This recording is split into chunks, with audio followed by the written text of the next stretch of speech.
Bonjour, quel plaisir de te retrouver. Tu te souviens de moi? Je suis Olivier Médic et je suis chargé de te présenter la nouvelle campagne des kilomètres de soleil. Cette année, nous allons au Guatemala, Philippines et Bosnie-Herzégovine et toujours avec nos partenaires. J'ai hâte de te présenter les projets soleil. À travers eux, tu vas découvrir que tout le monde n'a pas une alimentation adaptée à ses besoins.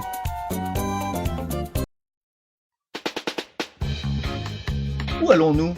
Ah oui, nous partons très loin vers l'Est, avec l'enfance missionnaire. Tiens, je te montre le drapeau du pays où nous allons. Tu as deviné? Oui? Non? Allez, je te donne la réponse. Ce sont les Philippines. Hop hop, 18 à 20 heures de vol et nous y sommes. Merci Olivier.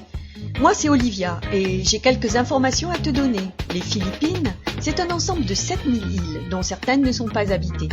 Avec plus de 98 millions d'habitants, les Philippines sont divisées en 3 groupes d'îles. Luzon, en haut, la plus grande, abrite Manille, la capitale. Au milieu, toutes les îles que tu vois constituent les Visayas. Et en bas, c'est Mindanao, un peu moins grande que Luzon. À part, sur la gauche, tout en longueur, c'est Palawan. L'archipel a été colonisé par les Espagnols au XVIe siècle, occupé par les Américains au XXe. On y parle l'anglais et le filipino, issu d'un dialecte très important, le tagalog.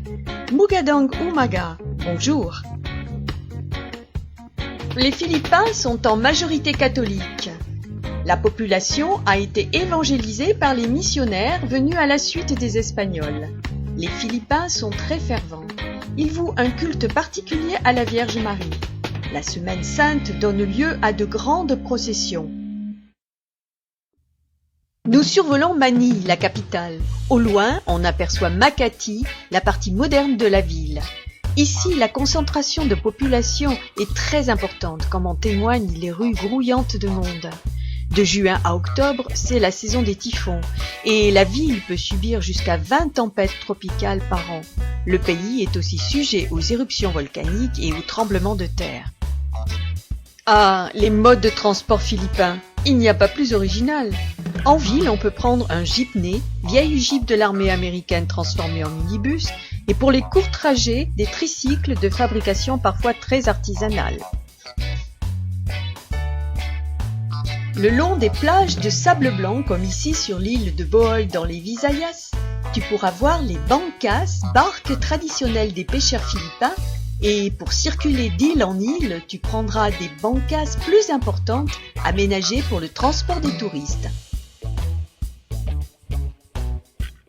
Les fonds marins offrent de belles découvertes aux plongeurs.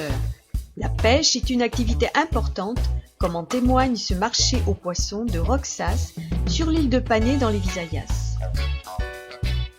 Allons faire un tour sur l'île de Bohol pour voir les Chocolate Hills, collines en chocolat parce qu'elles deviennent marron à la saison sèche.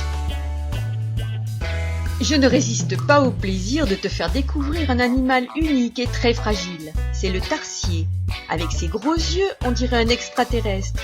Il est si petit qu'il tient dans la main. Les rizières en terrasse de Banaway sur Luzon sont vieilles de 1000 ans et classées au patrimoine mondial. Elles sont toujours en activité. Aux Philippines, le riz est la nourriture de base. Puisque la campagne de cette année s'intéresse à l'alimentation, je t'invite dans un Turo Turo, restaurant rapide, où on peut déguster l'adobo, plat de viande en ragoût très apprécié, à moins de préférer le poisson frit comme le lapu-lapu. On peut finir par le halo-halo, dessert glacé très sucré. On réservera le lechon, cochon de lait rôti, pour les grandes occasions. J'espère que tu as apprécié ton petit voyage dans les îles. Je te propose maintenant de revenir à Manille dans le Tondo. C'est cette partie de la ville que j'ai entourée de rouge pour que tu t'y retrouves. Le Tondo regroupe des habitants venus des différentes provinces du pays. Ce quartier est surpeuplé, sale, mal protégé contre les intempéries. Les enfants sont exposés à toutes sortes de maladies, dont la tuberculose. Enfance Missionnaire, notre partenaire, nous invite à venir soutenir les filles de la Charité Canossa dans le projet que nous allons découvrir. Dans leur petite école maternelle Magdalene, située près du port, les sœurs accueillent des enfants atteints de tuberculose et de dénutrition. Elles les entourent, les accompagnent dans toutes leurs activités et leur donnent les premiers soins. Les enfants sont suivis, que ce soit dans leurs activités de loisirs ou leurs activités scolaires. Voici Sœur Maureen, responsable du centre social et médical. L'école dispose d'un service de consultation médicale et dentaire gratuit. Les parents font de leur mieux pour obtenir un emploi, mais cela ne suffit pas à subvenir aux besoins quotidiens de la famille. Les enfants du programme alimentaire reçoivent un repas complet tous les jours d'école. Ceux qui sont tuberculeux se rendent au dispensaire chaque jour pour recevoir leur repas accompagné de médicaments et de vitamines. Les parents sont invités à coopérer et même contribuer financièrement pour une somme minimum. Au total, 195 enfants pourraient bénéficier d'une aide alimentaire. La participation des kilomètres de soleil permettrait de donner des repas complets et équilibrés à tous les enfants atteints de tuberculose. Ce repas fait partie du traitement de la maladie. Sœur Marie-Maureen nous dit « Dans le monde d'aujourd'hui, les pauvres sont affamés physiquement, mentalement et spirituellement. La pauvreté prive de la dignité humaine, mais il y a beaucoup d'espoir parce que vous êtes là. » Dans de nombreuses régions, les populations souffrent de malnutrition et de sous-alimentation. Les conflits, catastrophes naturelles et spéculations sur les matières premières en sont la cause. Mais des associations s'organisent pour favoriser une agriculture locale et une bonne alimentation. Soutenons leurs projets, car manger bien est un droit pour tous.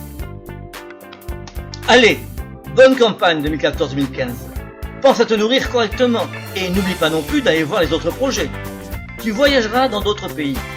Avec les bourses Soleil, tu peux aussi agir pour des enfants de ta région. Tu leur permettra d'accéder aux loisirs, de participer à des activités culturelles et d'aller en vacances. Pour chacun, c'est certain, il faut manquer moins. Quand on ne mange pas, on ne grandit